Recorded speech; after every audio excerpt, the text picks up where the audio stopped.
नमस्कार साथियों आज मैं बात करूंगा जमाबंदी दाखिल खारिज की मान्यता नहीं सुप्रीम कोर्ट के आदेश के बारे में और बहुत ही स्पष्टीकरण से आपको ये पैराग्राफ मैं आपको समझाऊंगा और मैं आपको उस आदेश के बारे में भी बताऊंगा जो सुप्रीम कोर्ट ने दिया है।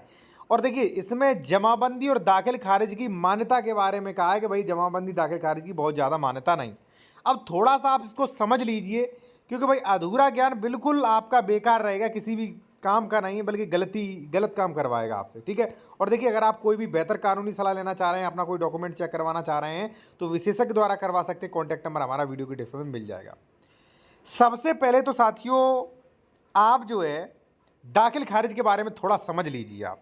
ठीक है, थोड़ा सा देखिए साथियों दाखिल खारिज क्या है। जैसे मान लीजिए आपने भाई एक्स प्रॉपर्टी खरीदी है ए से, ठीक है, आपका नाम है बी, तो एक्स प्रॉपर्टी रजिस्ट्री कराने के बाद आपको दाखिल खारिज भी कराना होता है, म्यूटेशन कराना होता है जो कि मैंडेटरी होता है। ठीक है ना, क्योंकि भाई अगर आप नहीं कराएंगे तो रेवेन्यू रिकॉर्ड्स दाखिल, जैसे मान लीजिए जमाबंदी खतौनी वगैरह में ए का नाम शो होगा तो क्या करेगा ए भाई इसका रिकॉर्ड निकलवा के हो सकता है दोबारा बेच दे, हो सकता है उस पर केसीसी ले ले, हो सकता है एक्सपायर हो जाए तो उसके पुत्र अपने नाम करा ले वो बेच दे। तो इसलिए दाखिल खारिज तो अनिवार्य है। तो अब आप किस बेसिस पे कह सकते हैं हम कि दाखिल खारिज की मान्यता नहीं, वो एक चीज मैं आपको बता दूं। देखिए कोर्ट ने स्पष्ट कहा है कि भाई दाखिल खारिज जो है मालिकाना सरोकार उत्पन्न नहीं करता, ये रेवेन्यू जो है एक रेवेन्यू रिकॉर्ड्स है ये। ठीक है, और ये जो है लगान के लिए होता है। जी हाँ बिल्कुल सही है। अब देखिए एक चीज मैं आपको बता दूं, लेकिन साथियों दाखिल खारिज होता भी बहुत जरूरी है। क्यों? देखिए अगर किसी व्यक्ति के नाम दाखिल खारिज है तो आप ये मत समझिए कि वही मालिक है। मैं आपको बता दूं, ये मत समझिए कि वही मालिक है। ठीक है ना, जैसे मान लीजिए मेरे नाम दाखिल खारिज है तो जरूरी नहीं मैं है तो सरोकार मेरे पास हो। क्यों? ये देखिए दाखिल खारिज का आदेश कैंसिल हुआ है। पुनर्स्थापन प्रार्थना पत्र आदेश संख्या 12/7/2021 के आधार पर प्रार्थियों द्वारा प्रार्थना पत्र में उल्लेख किया कि प्रश्नगत भूमि जो है वो 2019 में जो बेच दी गई है। ठीक है, और 18/1/2008 को प्रार्थियों ने जबकि उसका बैनामा करा लिया था। ठीक है, दाखिल खारिज उसी के नाम बना रहा था, ए के नाम। तो कोर्ट ने आदेश दिया कि अर्थात विक्रेता द्वारा पुनः दिनांक 6/5/19 को किया गया बैनामा प्रभाव से शून्य होता है। ऐसी स्थिति में आदेश पारित 22/6/2000 निरस्त होने योग्य है और उसका कब्जा व दखल करवाया जाए। तो साथियों कहने का मतलब ये है कि दाखिल खारिज अगर किसी के नाम है तो जरूरी नहीं है कि भाई वो उसका मालिक हो, उसके साथ स्वामित्व हो, ऐसा नहीं है। ठीक है, चलिए मैं आपको बता देता हूं कोर्ट ने क्या किया है। ये आदेश दिया गया है जितेंद्र सिंह बनाम मध्य प्रदेश सरकार, सुप्रीम कोर्ट ने ये दिया था आदेश। ठीक है, इसमें कहा गया कि भाई दाखिल खारिज जमाबंदी का जो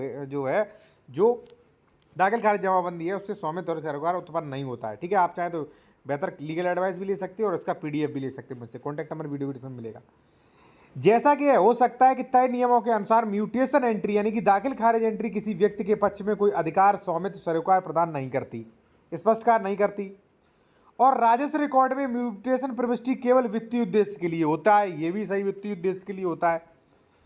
कानून की तय प्रक्रियाओं के अनुसार यदि टाइटल के संबंध में कोई विवाद है, यानी कि टाइटल के संबंध में, अब देखिए साथियों मेन चीज आ गई यहां पे कि टाइटल के संबंध में विवाद है कोई। जैसे मान लीजिए कोई प्रॉपर्टी है भाई, ये एक्स प्रॉपर्टी है, ठीक है, दाखिल खारिज है भाई ए के नाम, ठीक है, दाखिल खारिज रजिस्ट्री है मेरे नाम, ठीक है ना।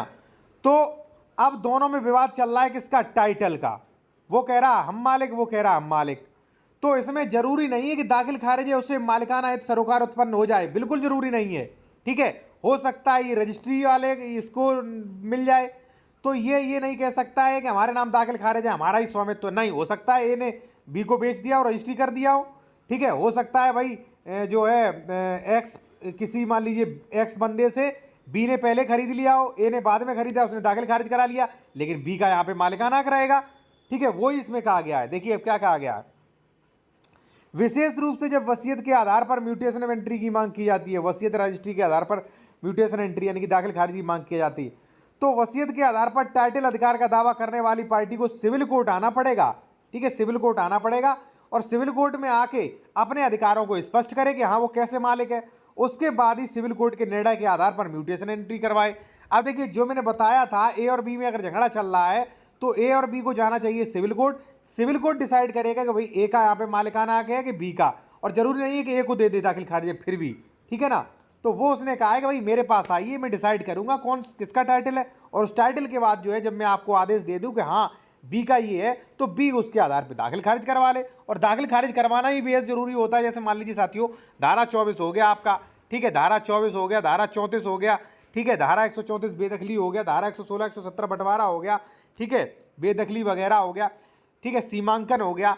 तो ये कब होगा? ये तभी तो हो सकता है जब भाई धारा आप जो है धारा 34 यानी कि दाखिल खारिज करवा सकेंगे तब, ठीक है ना।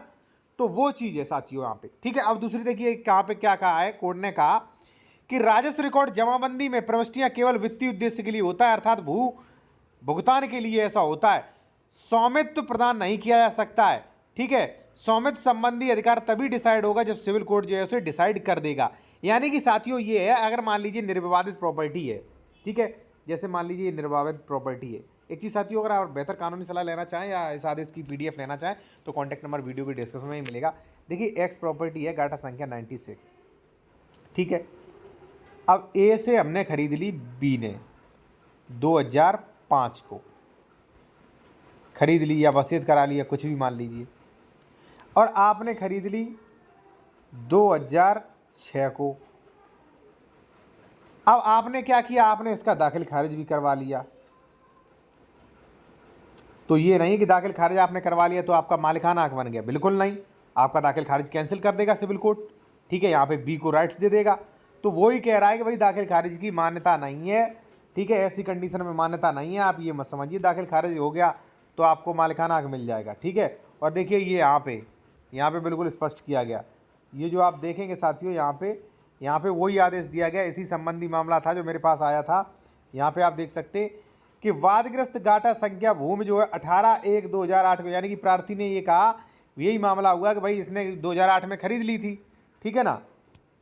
ये जो मैंने बताया था भाई, इसने 2008 में खरीद ली थी, वी ने 2008 में खरीदी थी, और सी ने जो है वो खरीदी 2019 में। इसने दाखिल खारिज करा लिया था। जब दोनों कोर्ट गए तो कोर्ट ने इसका दाखिल खारिज कैंसिल कर दिया और बी का मालिकाना टाइटल दे दिया, और उसका दाखिल खारिज भी हो गया और बी इस पे काबिज भी हो गया, ठीक है। तो ये सारी चीज़ें आप सावधान रहें भाई, ध्यान दें, ठीक है, और ध्यानपूर्वक ज़मीनें खरीदें साथियों, ठीक है ना। और इस प्रकार से एक चीज़ मैं आपको और बता दूं, यार किसी व्यक्ति के नाम दाखिल खारिज जमाबंदी है तो ये जरूरी नहीं कि स्वामित्व अधिकार है सरोकार जो है उसके हक में होगा। ये सारी चीज़ें आप डिसाइड करके देख के खरीदें।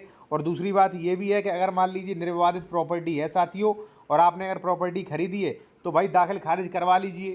क्यों आप कोर्ट कचहरी के चक्कर काटोगे, सिविल कोर्ट के चक्कर काटोगे, आप हाई कोर्ट के चक्कर काटोगे? इसलिए जो है भाई आप अपना दाखिल खारिज जरूर करवा लें, ठीक है ना। दाखिल खारिज नहीं करवाया तो समझ जाइए आप, दिक्कत होगी आपको वहाँ पे, ठीक है। आप चाहे इसकी PDF ले सकते, बेहतर कंसल्टेशन ले सकते, डॉक्यूमेंट्स भी चेक करवा सकते। कॉन्टैक्ट नंबर हमारा वीडियो को डिस्क्रिप्शन में मिल जाएगा साथियों। धन्यवाद।